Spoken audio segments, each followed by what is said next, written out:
Bismillahirrahmanirrahim. Today we are going to discuss another one topic that is called as activation energy.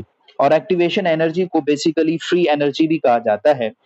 तो activation energy पर जाने से पहले हमें थोड़ी बेसिक कॉन्सेप्ट समझने होंगे ताकि हम प्रैक्टिकली ये चीज समझ सकें कि एक्टिवेशन एनर्जी दर हकीकत क्या है। देखिए मेरा बेटा, हमारे पास एटम्स जो होते हैं वो एटम्स हाईली हाईली एनर्जेटिक होते हैं और वो अनस्टेबल होते हैं। जब भी कोई एटम होता है वो बहुत अनस्टेबल होता है और वो चाहता है कि मैं किसी और के साथ रिएक्शन कर लूं, जल्दी से मैं किसी के साथ कंबाइन करने के बाद केमिकली कॉम्बिनेशन कर लूं और एक रिएक्शन कर लूं। तो जब भी एटम सिंगल एटम जो होता है, फॉर सपोज ये हमारे पास H और H, इनके दरमियान जब बॉन्ड बन गया तो ये क्या बनेगा मेरा बेटा, आपको मालूम है ये बन जाएगा H2। तो ये H2 तो बन चुका है, लेकिन ये हमने कहा कि ये H2 हमारे पास आ चुका है। ये H2 आपको ये भी मालूम है ये गैस की फॉर्म में होता है और ये H2 जो है वो स्टेबल है। लेकिन अगर मैं इस H2 के बॉन्ड को ब्रेक डाउन कर दूं, एक हाइड्रोजन अलग और एक हाइड्रोजन अलग, तो क्या होगा, उस हाइड्रोजन के पास बहुत एनर्जी होगी, वो बहुत अनस्टेबल होगा। वो चाहेगा जिस इर्द गिर्द में जो भी सराउंडिंग में उसको कोई और केमिकल कोई और एटम मिलेगा तो वो जल्दी से उसके साथ रिएक्शन कर लेगा। तो हमें समझना होगा कि जो एटम होता है वो अनस्टेबल होता है, जो मॉलिक्यूल होता है वो स्टेबल हो जाता है। और वो क्यों स्टेबल होता है, क्यों स्टेबल नहीं होता? देखें, जब एटम होता है कोई भी तो उसके पास जो पोटेंशियल एनर्जी होती है ना वो बहुत ज्यादा होती है। जो एटम होता है उसके पास पोटेंशियल एनर्जी बहुत ज्यादा होती है और जिसके पास एनर्जी ज्यादा होगी, याद रखिएगा, जिसके पास एनर्जी ज्यादा होगी तो उसके पास स्टेबिलिटी बिल्कुल कम होगी। एनर्जी और स्टेबिलिटी का आपस में इनवर्स रिलेशन है। पोटेंशियल एनर्जी और स्टेबिलिटी एक दूसरे के इनवर्स होते हैं, मतलब जिस एटम के पास जितनी ज्यादा एनर्जी होगी वो उतना ही अनस्टेबल होगा और जिसके पास जितनी कम एनर्जी होगी वो उतना ज्यादा स्टेबल होगा। फॉर सपोज ये हाइड्रोजन एटम था, इसके पास एनर्जी थी, ये दूसरा हाइड्रोजन एटम था, इन दोनों ने क्या किया, केमिकल कॉम्बिनेशन किया। जैसे ही केमिकल कॉम्बिनेशन करेंगे ये एटम आपस में मिलेगा तो क्या होगा, यहां से एनर्जी लॉस होगी, एनर्जी रिलीज हो जाएगी। इन्होंने एनर्जी रिलीज करनी है, रिलीज जैसे ही कर दी, एनर्जी इनकी जा चुकी है, तो इस वजह से ये क्या हासिल कर लेंगे, ये अपनी स्टेबिलिटी को हासिल कर लेंगे। तो इसलिए मैंने लिखा है bond formation is exothermic process. जब भी कोई बॉन्ड बनता है, एटम्स आपस में जुड़ते हैं तो वहां से एनर्जी रिलीज हो रही होती है। ये बात याद रखिएगा, जब भी एटम आपस में मिलेंगे तो एनर्जी रिलीज होगी और उसको हम कहेंगे वो एक्सोथर्मिक प्रोसेस होता है। उसके बाद हमारे पास एक और प्रोसेस होता है जिसमें हम क्या करते हैं कि बॉन्ड ब्रेक डाउन होते हैं। बॉन्ड क्या होते हैं बेटा, ब्रेक डाउन होते हैं। बॉन्ड ब्रेक डाउन जब भी होते हैं वो एंडोथर्मिक प्रोसेस होता है। देखें, हमारे पास आपने पढ़ा होगा कि हमारे पास जो केमिकल रिएक्शन होते हैं उनकी दो किस्म होती है, एक होता है एंडोथर्मिक, एक होता है एक्सोथर्मिक।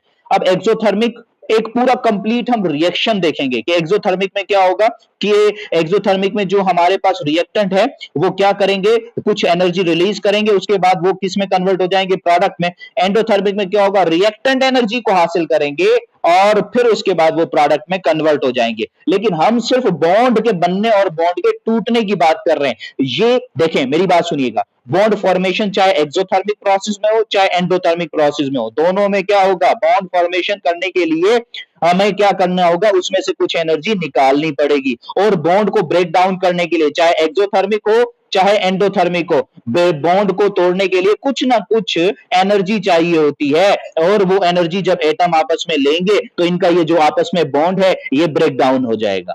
ये क्या हो जाएगा, ब्रेक डाउन हो जाएगा। जैसे ये ब्रेक डाउन होंगे तो जाहिर सी बात है ना, ये ब्रेक डाउन होने के बाद दूसरे एटम के साथ बॉन्ड बना सकेंगे। ये H2 है, हमने क्लोरीन गैस के साथ रिएक्ट करवाना है इसको, पहले तो हमें हाइड्रोजन के बॉन्ड को तोड़ना होगा ना, ब्रेक डाउन करना होगा। तो उनको तोड़ने के लिए हमें क्या देनी होगी, एनर्जी देनी होगी। और उसी एनर्जी को हम क्या कहेंगे, एक्टिवेशन एनर्जी। और उसी को हम क्या कहेंगे बेटा, फ्री एनर्जी भी कहते हैं। एक्टिवेशन एनर्जी को और आसान लफ्जों में कह देते हैं कि कोई भी केमिकल रिएक्शन करने के लिए जिस तरीके से हमें कुछ भी करना हो, फॉर सपोज अगर हमें कोई कंबस्शन रिएक्शन करना है तो थोड़ी अमाउंट में हमें हीट देनी पड़ती है। किस तरीके से, जैसे हम माचिस को जलाते हैं, मैच बॉक्स से माचिस निकाली और उससे जैसे ही शोला निकलेगा और वो क्या करेगा, कंबस्शन रिएक्शन को इनिशिएट कर देता है, स्टार्ट कर देता है। इसी तरीके से एक्टिवेशन एनर्जी भी क्या करेगा, इनके बॉन्ड को ब्रेक डाउन करेगा। बॉन्ड ब्रेक डाउन हो गए, अब ये एटम आजाद हो गए। एटम आजाद होने के बाद क्या होगा, वो किसी और एटम के साथ केमिकल रिएक्शन परफॉर्म कर लेंगे। तो इसको कहते हैं एक्टिवेशन एनर्जी, और इसी का दूसरा नाम होता है मेरा बेटा free energy. The amount of energy needed to start the reaction, किसी भी रिएक्शन को स्टार्ट करने के लिए जो एनर्जी रिक्वायर होती है, दरकार होती है, उसको हम किस चीज का नाम देते हैं? एक्टिवेशन एनर्जी का। इसका दूसरा नाम free energy. Enzyme lower the activation energy, ये जो एनर्जी हमें चाहिए, इस एनर्जी को कौन कम कर देता है? एंजाइम कम कर देता है। एंजाइम जैसे ही एक्टिवेशन कम करता है तो टाइम भी कम लगता है, और टाइम जैसे ही कम लगेगा तो क्या होगा? हमारा केमिकल रिएक्शन भी इजीली परफॉर्म हो जाएगा। अब एक और मिसाल लेते हैं। ये एक बच्चा है, फॉर सपोज ये फर्स्ट ईयर का बच्चा है, एंजाइम इसको समझ नहीं आ रही। इसने क्या करना है कि इसने पहाड़ पर इस बॉल को ऊपर पहाड़ से नीचे गिराना है। तो ये क्या करेगा? ये बच्चा, फर्स्ट ईयर का बच्चा जिसको एंजाइम समझ नहीं आ रहा, ये इस बॉल को ऊपर लेकर जा रहा है, तो इसकी क्या होगी? एनर्जी खर्च होगी, ताकत लगेगी, ये फोर्स लगाए जा रहा है। और जब ये इस पीक पर आ जाएगा तो ये सुकून की सांस लेगा, और यहां से थोड़ा सा ही पुश करने के बाद ये नीचे डाउन आ जाएगा। तो ये जो बच्चा है, इसने पहले क्या करना है? इस पीक तक लेकर जाना है। इस पीक तक इसको बहुत एनर्जी खर्च करनी पड़ेगी, बहुत फोर्स देनी पड़ेगी। तो याद रखिएगा, इस पीक पर ले जाते जो एनर्जी खर्च हुई है ना, तो उसी को तो कह रहे हैं ना एक्टिवेशन एनर्जी। उसी को हम क्या कहेंगे? Activation energy. ये जो एक्टिवेशन एनर्जी है वो यहां से होती हुई यहां तक आ चुकी है, इसको क्या नाम दिया? एक्टिवेशन एनर्जी का। एक्टिवेशन एनर्जी के बाद ये बॉल ऑटोमेटिक जो है खुद ब खुद नीचे आ जाएगा, और इस पीक को कहते हैं ट्रांजिशन स्टेट। शाबाश, क्या कहते हैं? Transition state. इसको हम कहते हैं ट्रांजिशन स्टेट। याद रखिएगा, क्या कहेंगे इसको हम? Transition state. अब ये बच्चा क्या किया कि ये थक चुका है, पीक पर ले जाते ये इसको बहुत एनर्जी देनी पड़ी, तो इसी तौर पे क्या आएगा? एक एंजाइम आएगा, जो इस एंजाइम को क्या करेगा बेटा? ये दूसरा मैंने पाथ यहां से बनाया है, जो देखो ये हमने, अगर फॉर सपोज आप देखेंगे तो ये हमने दूसरी पीक बना दी है। अगर ऊपर वाली पीक देखेंगे, वहां पर ले जाते हुए एनर्जी बहुत खर्च हो रही है। इसी एंजाइम क्या करेगा? इसी को ये एनर्जी देखो हाफ कर दी है, बिल्कुल कम कर दी है, जिसकी वजह से क्या होगा कि हमारे पास अभी एक्टिवेशन एनर्जी ज्यादा नहीं देनी पड़ती, ज्यादा एनर्जी नहीं देनी पड़ेगी। और ये हमारी ट्रांजिशन स्टेट देखें, ये ट्रांजिशन स्टेट यहां पर आ चुकी है। ये TS for transition state, transition state तो नीचे हो गई, तो इसलिए हमें एनर्जी भी कम देनी पड़ेगी। यही काम होता है, बेसिक काम होता है किसका? एंजाइम का। एंजाइम क्या करता है? फ्री एनर्जी को कम कर देता है, एक्टिवेशन एनर्जी को कम कर देता है। इस पीक पॉइंट को हम कहते हैं transition state. Transition state when molecule absorb enough energy for the bonds to break down, ये जो एटम थे, इन एटम के दरमियान जो बॉन्ड है उनको ब्रेक डाउन करने के लिए जो एनर्जी चाहिए, उसी वक्त को, उसी पीक को क्या कहेंगे? ट्रांजिशन स्टेट कहेंगे। The reactant are in unstable condition known as a transition state, ऐसी स्टेट जहां पर रिएक्टेंट क्या होंगे? अनस्टेबल होंगे। एमसीक्यूज आपसे पूछा जा सकता है कि ट्रांजिशन स्टेट पर रिएक्टेंट क्या होंगे मेरा बेटा? स्टेबल होंगे, अनस्टेबल होंगे? तो आप लोग बोलेंगे क्या होगा? वो अनस्टेबल होगा। याद रखिएगा, क्या होगा? अनस्टेबल होगा। जी सर, हमें समझ आ गई ट्रांजिशन स्टेट किसको कहते हैं, एक्टिवेशन एनर्जी किसको कहते हैं। अब थोड़ा सा पीछे चलते हैं कि हमारे पास जितने भी केमिकल रिएक्शंस होते हैं ना बेटा, जो भी हमारे पास केमिकल रिएक्शन होते हैं वो दो किस्म के होते हैं। याद रखिएगा, वो कितने किस्म के होते हैं बेटा? दो किस्म के होते हैं। एक को हम कहते हैं जो हमारे पास क्या कहलाते हैं? Endothermic reactions. क्या कहते हैं? Endothermic reactions. एक होते हैं मेरा बेटा जिसको हम कहते हैं एक्सोथर्मिक रिएक्शन। याद रखिएगा, क्या कहते हैं? Exothermic reaction. इसको एंडोथर्मिक, और इसको हमने किस चीज का नाम दिया है? एक्सोथर्मिक रिएक्शन का। अब एक चीज याद रखिएगा, जो एंडोथर्मिक रिएक्शंस होता है ना, उनके अंदर रिएक्टेंट्स भी होते हैं, और यही रिएक्टेंट्स क्या होंगे? प्रोडक्ट के अंदर कन्वर्ट होंगे। एक्सोथर्मिक में भी क्या होगा? ये रिएक्टेंट कन्वर्ट हो जाएंगे किसके अंदर मेरा बेटा? प्रोडक्ट के अंदर। अब ये जो एंडोथर्मिक रिएक्शन है, याद रखिएगा, एंडोथर्मिक रिएक्शन में क्या होता है? रिएक्टेंट एनर्जी को एब्सॉर्ब करते हैं, और प्रोडक्ट क्या करते हैं? याद रखिएगा, प्रोडक्ट उस एनर्जी को लेने के बाद उस रिएक्टेंट को कन्वर्ट कर देते हैं प्रोडक्ट के अंदर। इसका मतलब क्या हुआ? याद रखना, एंडोथर्मिक में जो रिएक्टेंट होती है उनकी एनर्जी लो होती है, और इनकी प्रोडक्ट की क्या होगी? हाई होगी। इस बात को समझिएगा। एक्सोथर्मिक में क्या होता है कि रिएक्टेंट जो है एनर्जी को रिलीज करते हैं और फिर प्रोडक्ट में कन्वर्ट होते हैं। तो प्रोडक्ट क्या होते हैं? प्रोडक्ट की एनर्जी लो होगी, रिएक्टेंट की एनर्जी क्या होती है बेटा? याद रखिएगा, हाई होती है। क्या होती है? हाई होती है। प्रोडक्ट की एनर्जी हाई, रिएक्टेंट की एनर्जी लो एक्सोथर्मिक में। ये चीजें आपको याद होनी चाहिए, आसानी से जो है आपको समझ आना चाहिए। ये इसमें जो है किसी भी किस्म की कंफ्यूजन ना हो आप लोगों को कि केमिकल रिएक्शन हमारे पास दो किस्म के, एंडोथर्मिक में रिएक्टेंट जो होते हैं वो लो होते हैं और प्रोडक्ट हाई होते हैं। एक्सोथर्मिक में रिएक्टेंट जो होते हैं वो हाई और प्रोडक्ट जो होते हैं मेरा बेटा लो होते हैं। अगर ये बात आप लोगों को समझ आ गई है तो अभी आपको जो मैं ग्राफ दिखाने वाला हूं, ये बड़े जो है एग्जाम में आते हैं, आप लोग आराम से जो है सॉल्व कर सकते हैं।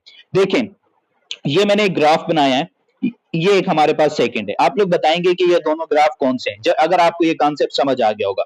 पहले मैं आपको बताता चलूं, ये हमारे पास रिएक्टेंट की एनर्जी शो की जा रही है। ये जो हमारे पास वाई एक्सिस पे हमने ग्राफ बनाया है, ये जो वाई एक्सिस है ये ऑर्डर शो कर रहा है इंक्रीजिंग एनर्जी, मतलब जैसे ही आप ऊपर जाएंगे एनर्जी क्या हो रही है, इंक्रीज हो रही है। इसका मतलब है कि ये जो एनर्जी है, रिएक्टेंट की एनर्जी क्या है मेरा बेटा, ज्यादा है, और प्रोडक्ट की एनर्जी क्या है, कम है। मतलब प्रोडक्ट की एनर्जी लो और रिएक्टेंट की एनर्जी हाई है। एनर्जी जब भी रिएक्टेंट की हाई हो और फिर जब लो हो जाएगी तो उसको हम क्या बोलेंगे बेटा, एक्सोथर्मिक में क्या हो रहा था, एक्सोथर्मिक में एनर्जी को रिलीज किया जा रहा था, तो इसीलिए हम बोलेंगे ये हमारे पास क्या होगा, एक्सोथर्मिक होगा। अच्छा, उसके बाद हमारे पास यहां पर हम देखेंगे इनकी जो एनर्जी है रिएक्टेंट की वो कम है, लेकिन जैसे ही इन्होंने ये जो आपको नजर आ रहा है, इस इतनी अमाउंट की एनर्जी जैसे ही इन्होंने हासिल की तो ये किस में कन्वर्ट हो गए मेरा बेटा, प्रोडक्ट। और जब भी किसी केमिकल रिएक्शन में एनर्जी को दिया जाता है, अब्सॉर्ब की जाती है, तो उसको हम क्या कहते हैं, एंडोथर्मिक। तो ये ग्राफ एंडोथर्मिक के लिए होता है, ये किसके लिए होता है, एक्सोथर्मिक के लिए। यही वो आपकी ट्रांजिशन स्टेट, ये जो रेड पेन से आपको शो हो रहा है, ये विथआउट, याद रखिएगा इसको हमने किया है, ये रेड शो से जो ट्रांजिशन स्टेट हो रही है, ये मेरा बेटा ये शो कर रही है हमें विथआउट एंजाइम, किसके बगैर मेरा बेटा, एंजाइम के बगैर। जैसे ही एंजाइम आएगा तो ये हमारी देखें, आप देखेंगे कि हमारी जो एक्टिवेशन एनर्जी है, ये एक्टिवेशन एनर्जी ये क्या हो गई मेरा बेटा, ये कम हो गई है। एक्टिवेशन एनर्जी किसने कम की, एंजाइम ने कम की है। ये तमाम बातें आपको मालूम होनी चाहिए कि एनर्जी कंटेंट ऑफ प्रोडक्ट क्या है, कम है। अगर प्रोडक्ट की एनर्जी कम होगी तो कौन सा ग्राफ होगा, इस ग्राफ में से एमसीक्यूज आ सकते हैं, इस ग्राफ में से भी एमसीक्यूज आ सकते हैं कि एनर्जी देखें इंक्रीजिंग ऑर्डर, ये ट्रांजिशन स्टेट है, दोबारा मैं कहूंगा विथआउट एंजाइम, ये ट्रांजिशन स्टेट क्या हो गई, विथआउट एंजाइम। और ये वाली जो ट्रांजिशन स्टेट होगी मेरा बेटा, ये किसकी वजह से है, ये है विथ एंजाइम। किसकी वजह से, विथ एंजाइम। एंजाइम की वजह से हमारे पास जो एक्टिवेशन एनर्जी थी वो क्या हो गई, कम हो गई। तो ये हम दोबारा आपको बताएं कि किसके लिए ग्राफ होगा, याद रखेगा जैसे ही एनर्जी जो है रिलीज की, एक्सोथर्मिक। ये फर्स्ट जो ग्राफ है ये हमारे पास किसके लिए है, एक्सोथर्मिक के लिए, एक्सोथर्मिक रिएक्शन के लिए। और ये वाला जो मेरा बेटा ग्राफ है, इसको हम कहेंगे ये हमारे पास है एंडोथर्मिक रिएक्शन के लिए। तो सिंपली जो है आपसे एमसीक्यूज आ सकता है कि एक्सोथर्मिक के लिए कौन सा होता है और एक्सोथर्मिक और एंडोथर्मिक के लिए कौन सा होता है। उसके बाद हमारे पास एक छोटा सा टॉपिक है, आपकी बुक में थोड़ा सा इसके बारे में बताया गया है, साइट ऑफ एंजाइम सिंथेसिस, कि एंजाइम कहां पर सिंथेसिस होता है। Enzyme are synthesised by ribosome. पहली बात हमें पता चल गई, राइबोसोम एंजाइम को सिंथेसाइज करेगा। अब आपको मालूम है कि एंजाइम किस चीज का बना हुआ है मेरा बेटा, प्रोटीन का बना हुआ है, प्रोटीन का एंजाइम बना हुआ है। तो याद रखना एक बात कि प्रोटीन को बनाने के लिए हमारे पास कुछ कोडिंग होती है, सीक्वेंस होती है, 3 नाइट्रोजीनियस बेसिस की। वो सीक्वेंस जब आपस में मिलते रहते हैं तो क्या होते हैं, कोडिंग होने के बाद वो अमाइनो एसिड मिलते हैं और वो क्या होंगे, एंजाइम्स बनेंगे। Enzymes are synthesized by ribosomes which are attached to the rough endoplasmic reticulum। एक हमारे पास रफ एंडोप्लाज्मिक रेटिकुलम होता है, एक हमारे पास स्मूथ एंडोप्लाज्मिक रेटिकुलम होता है। रफ के अंदर क्या होंगे, राइबोसोम्स जो है अटैच होंगे। राइबोसोम अटैच है किस पे, रफ पे। तो ये जिसके साथ जो है राइबोसोम अटैच है, रफ एंडोप्लाज्मिक रेटिकुलम जो है के जो राइबोसोम्स होंगे वही इसको सिंथेसाइज करेंगे बेटा, एंजाइम को सिंथेसाइज करेंगे। Information for the synthesis of enzyme is carried by DNA. कौन देगा बाबा इंफॉर्मेशन, डीएनए देगा। डीएनए इसको बताएगा, कोडिंग करवाएगा, कोडिंग करवाने के बाद जो होगा इसको हुक्म होगा, कमांड होगा कि आप एंजाइम की सिंथेसिस करें। Amino acids are bonded together to form specific enzyme according to the DNA. मैंने जैसे आपको बताया कि डीएनए क्या होगा, एक स्पेसिफिक पैटर्न देगा, कोड देगा, कि कोड की फॉर्म में देगा, 3 नाइट्रोजीनियस बेसिस की सीक्वेंस होगी स्पेशल टाइप की। उस कोडिंग की वजह से क्या होगा, एंजाइम बनेगा कि हमें कौन सा एंजाइम चाहिए, लाइपेज चाहिए या कौन सा चाहिए, अमाइलेज चाहिए, जो भी एंजाइम चाहिए होगा वो डीएनए कोडिंग करके उसको आगे देगा, किसको, राइबोसोम को। राइबोसोम एंजाइम की फॉर्मेशन करेगा। ये सवाल आता है कि एंजाइम को कौन बनाता है, तो याद रखिएगा राइबोसोम जो है एंजाइम को बनाता है। अगर आप लोग कोई भी क्वेश्चन हो तो काइंडली आप लोग हमारे व्हाट्सएप पर रब्ता कर सकते हैं। व्हाट्सएप नंबर है 0307754250 थैंक यू सो मच।